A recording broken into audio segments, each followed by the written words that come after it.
National Hajj Commission has made the necessary for your comfort. The preparation is very good. I'm very happy, extremely happy, because this is my first time. And I prepare to follow the rules and regulations given to me. Allahumma labbaik, labbaik la sharika laka labbaik, innal hamda wan ni'mata laka wal mulk la sharika la.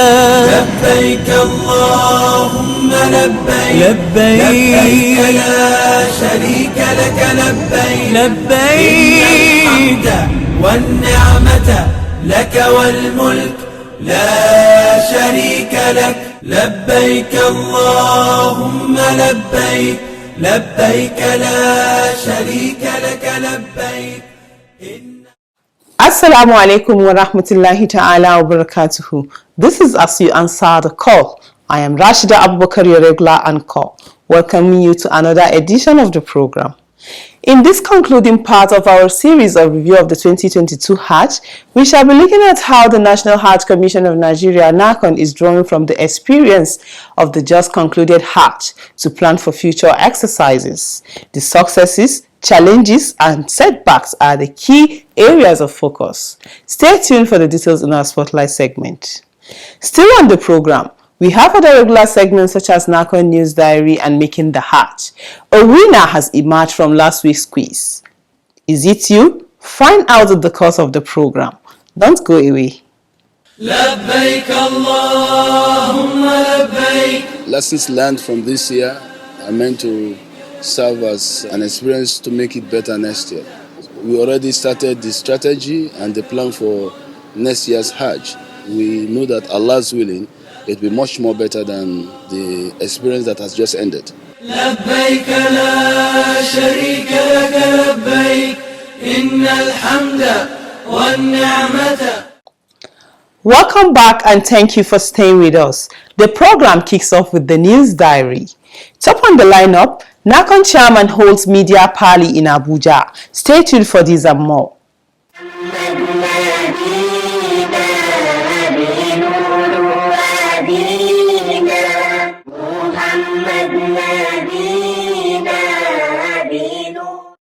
The chairman of the National Hajj Commission of Nigeria, NAHCON, Alhaji Zikrullah Kulle Hassan, says the commission is committed to advancing policies that will upgrade Hajj management in Nigeria to global best practices.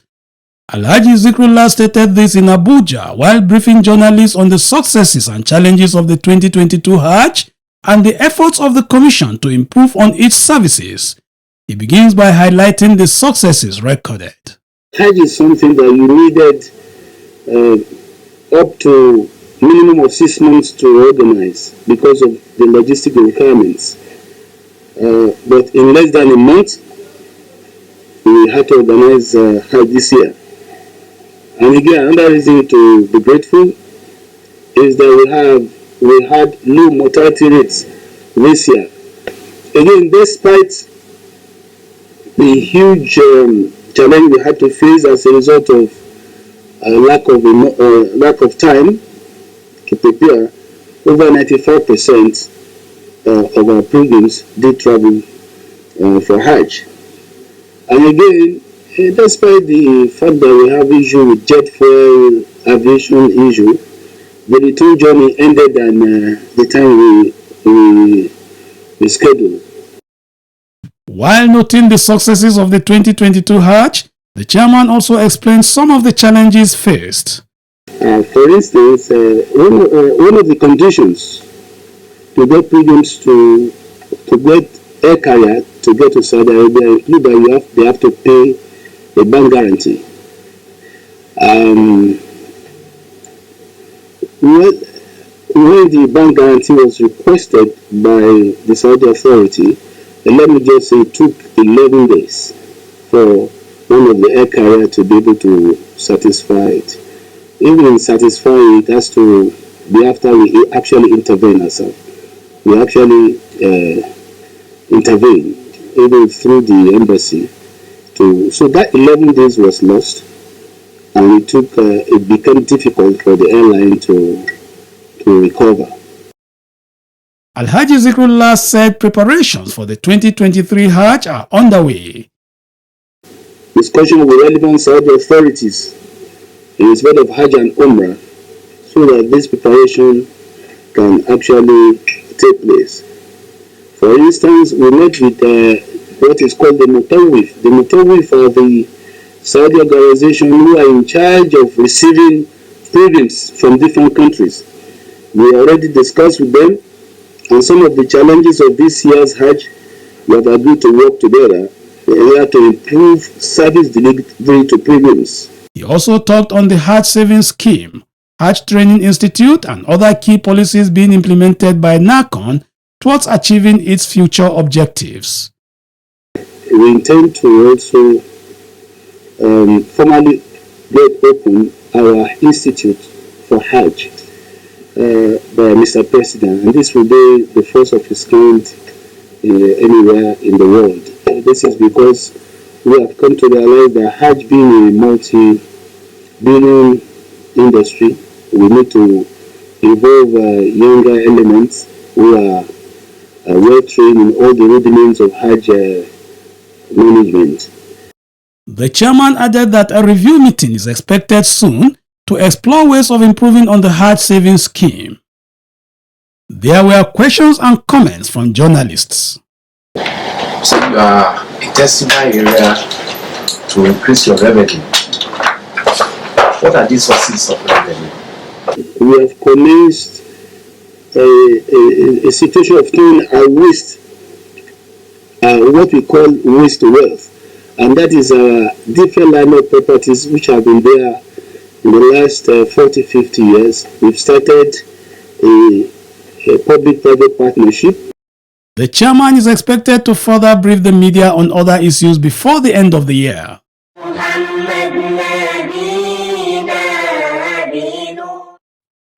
Meanwhile, the management of the National Hajj Commission of Nigeria, NAHCON, led by its chairman, Alhaji Zikrullah Kunle Hassan, has met with the Lagos State Deputy Governor, Dr. Kadri Obafemi Hamzat, in his office in Ikeja.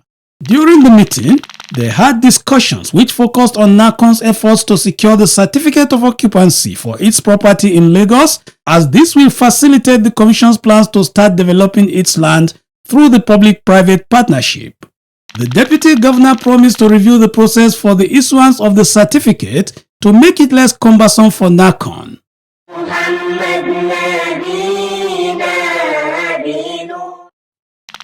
In other news, the FCT Pilgrims Welfare Board has commenced the refund of its pilgrims who made payments above the actual Hajj fare during the 2022 Hajj. A statement to this effect signed by the board's public relations officer, Mohammed Lawan, says the director of the board, Nasiru Amalan, has directed that all those affected who paid above the stipulated Hajj fare will get a refund of the balance. Nasiru Amalan said the affected pilgrims are to submit their original receipt of payment with account details to the board or their respective area officers to process the payment. A total of 1,584 pilgrims out of the 1,993 who participated in the 2022 Hajj are listed for the refund. Alhamdulillah, you are still watching As You Answer the Call, a public enlightenment presentation that keeps you abreast of the activities of the National Hajj Commission of Nigeria, NAHCON, and other Hajj-related matters. Over the years, every Hajj exercise comes with a story, the story of successes and setbacks. The 2022 Hajj was not any different, but what lesson is NAHCON and its stakeholders drawing from all of this to help shape future outings? For details of this and more, stay tuned for our Spotlight segment. لبيك لبيك اللهم لبيك لبيك لبيك اللهم لبيك لبيك لبيك اللهم لبيك. The 2022 Hajj took place after 2 consecutive cancellations to international pilgrims as a result of measures taken to contain the COVID-19 pandemic. This was in 2020 and 2021. However, with the COVID containment measures taking significant impact globally, 1 million Muslims across the world, including Saudi nationals, were allowed to perform the Hajj this year. with Nigeria having over 40,000 pilgrims. The notice from Saudi authorities asking countries to prepare for the Hajj was very short. This, notwithstanding, Nigeria was able to make all the necessary preparations both at home and in Saudi Arabia. In doing so, the following steps were taken. Airliners were contracted for airlift of pilgrims, accommodation secured in Mecca and Medina, feeding and medical arrangements put in place, and various ad hoc committees were activated and inaugurated. The combination of these and many more made the 2022 Hajj a success in spite of the challenges encountered. This was how the NAHCON chairman Alhaji Zikrullah Kulle Hassan described the exercise during the national prayers at Arafah. The challenges of this year's Hajj was enormous, and that was at the beginning of the process. We labeled it Emergency Hajj 2022. Because of the emergency nature, we went through a lot of major hurdles. But alhamdulillah, over 95% of the Muslims meant to come from Nigeria finally are here. We knew this emergency nature itself affected not just Nigeria, not just other Muslim nations, even the country Saudi Arabia itself. Those who are our hosts, who are to ensure our convenience, we call them muassasa. We met a new leadership, but only last week they also changed the leadership as well. Even in the course of Hajj operation, as it started, they changed the leadership a couple of days ago. So we are now have to deal with leadership that we never had discussion with. The chairman further stated that, as you may also need to be informed, the muassasa took over all the management of affairs here at the tent, to the extent that as far as food is concerned, they are in charge. They said they are in charge. What I therefore wish to do at this moment is to apologize to all of us for whatever inconveniences we have gone through or we will still go through. I pray that Allah the Almighty eventually will add this one to all the reward that is going to give us in Jannah. A lot of anxiety, and finally we are here. And I'm sure by now those of us who are here will pray for those who are not here, that this time next year they also will be here. We have said that we will prioritize that those who are not here this year, will give them priority, inshallah, next year. other challenges faced during the Hajj include the problem of feeding in Muna and Arafah and the failure of money transfers using IBAN to facilitate the operations of tour operators. This led to nearly 1,000 pilgrims assigned to our operators missing the Hajj. NAHCON took up the matter with the establishments of Mutawif for pilgrims of Africa, non-Arab countries known as Muassasa. The first one is the issue of the IBAN account, where the total transfer we made on behalf of the tour operators is 99 million Saudi Riyal, 99,482,367.76 halala on behalf of 176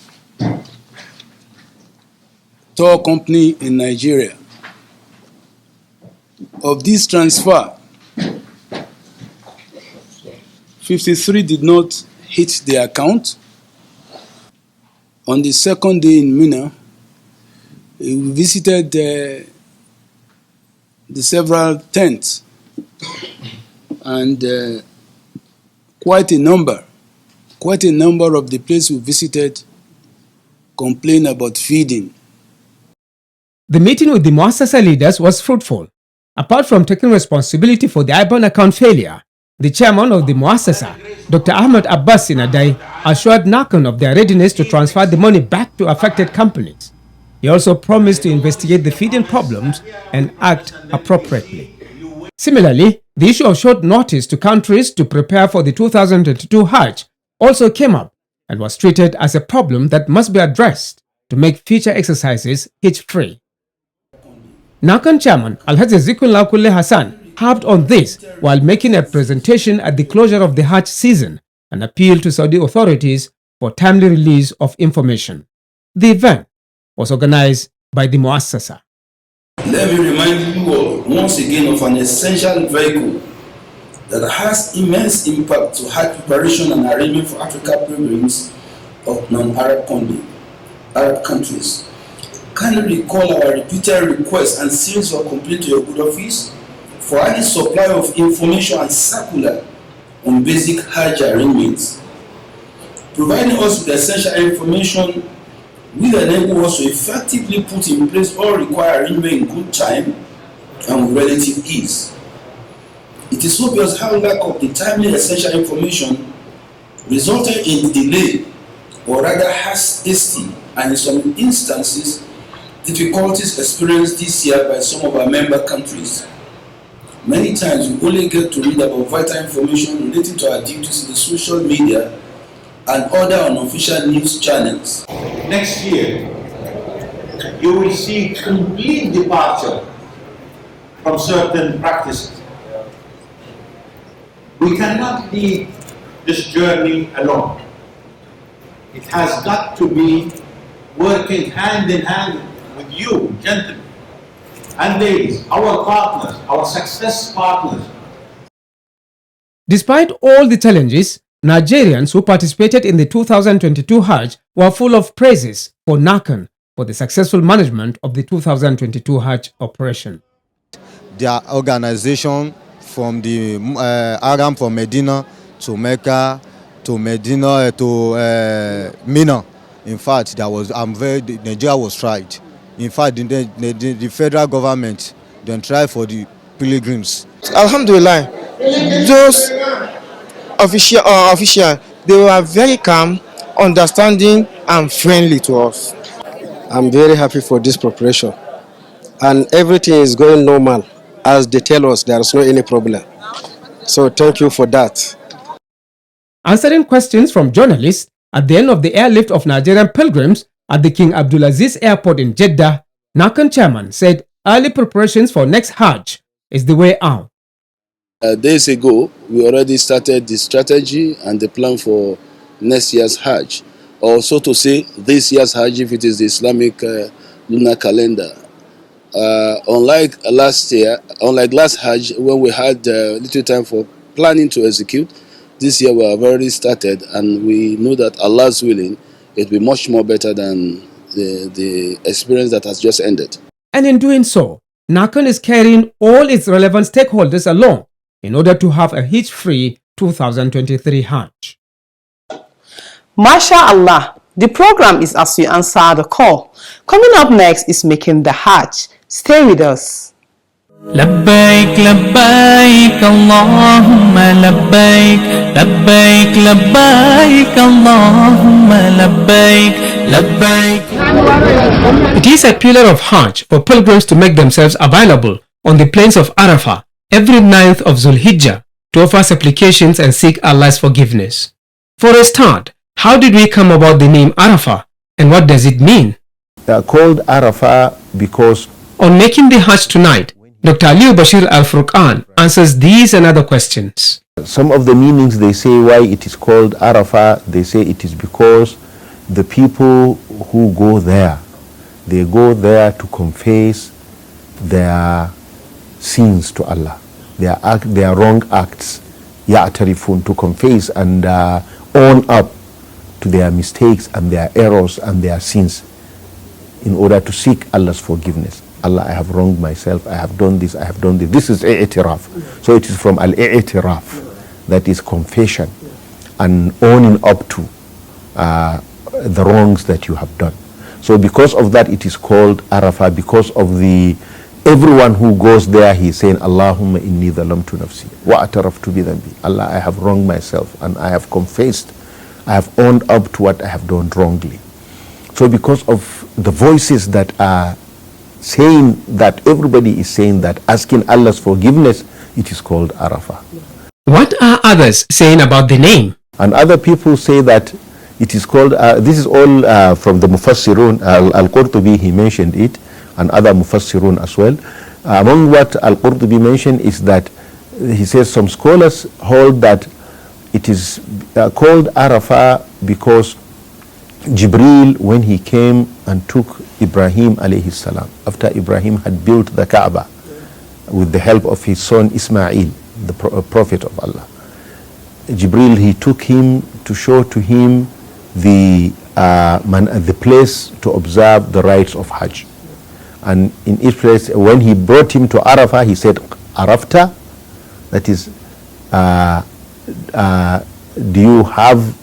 you acquired the knowledge, that is, of the acts and the places? He said, Araftu, I have known. So that is why it is called Arafah. How is the name also associated with Prophet Adam alayhi salam and his wife Hawa? Other scholars, they say it was the meeting point between Adam and Hawa when they descended from heaven. You know, according to the Quran and the Sunnah, Adam and Hawa were in paradise. When they met in Arafah, they knew one another. So it is like the meeting point, the point of knowing, getting to know one another again. So it is because of that it is called Arafah. The Islamic scholar further says, this is what was said, so only Allah knows, but it is called Arafah, and it has become a proper noun, a proper name, the proper name of the place. This is how it was referred to in the Quran itself. فَإِذَا أَفَضْتُم مِّنْ عَرَفَاتٍ, when you flow away from Arafat. So Allah himself, he used the term because it has become a proper noun. Yes. Dr. Ali Bashir Al-Furqan also talks about Jabal Rahman or Mount Arafah, among others. Details of this will come your way in subsequent editions. Alhamdulillah. Now it's time to know the winner of last week's quiz and the question for this week. Good luck. لبيك لبيك اللهم لبيك. Welcome to the quiz segment. The question in the last episode was, where is Muqam Ibrahim located? The correct answer is, it is located within the vicinity of the Kaaba in the Haram Mosque in Mecca. The winner is Muhammad Aminu from Adamawa State. He provided the answer ahead of others. Muhammad Aminu will be contacted on how NAHCON will reach him with the prize he won. A quiz winner will get 25,000 Naira cash prize. This is part of NAHCON effort in social investments in Nigeria. Now to the quiz for this week, and the question is, what is recommended for pilgrims to perform at Muqam Ibrahim? Again, what is recommended for pilgrims to perform at Muqam Ibrahim? Text your answer to the number showing on your screen. The winner will be the first person whose correct answer is received. All answers should carry the name and location of sender. Good luck and happy viewing. Once again, good luck to you. Up next are your messages.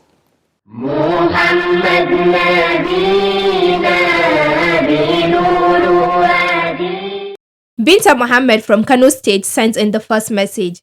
It contains this prayer. May Allah reward the management and staff of NAHCON for educating us about the Hajj saving scheme. May we be fortunate to be among those who will one day perform the Hajj. Abdul Aziz Musa from Edo State sent the second message. It reads, Assalamu alaikum. I like this NAHCON program as you answer the call. It is educating. May Allah reward you all. Viewers seeking clarification or have questions to ask on any matter relating to Hajj or Umrah management and operations can do so through this program. Relevant officers will be contacted to respond appropriately. We also welcome your messages, comments, observations and questions through our mobile phone number and other social media platforms. Thanks for watching. لبيك اللهم لبيك لبيك لا شريك لك لبيك إن الحمد والنعمة لك والملك لا شريك لك لبيك اللهم لبيك لبيك لا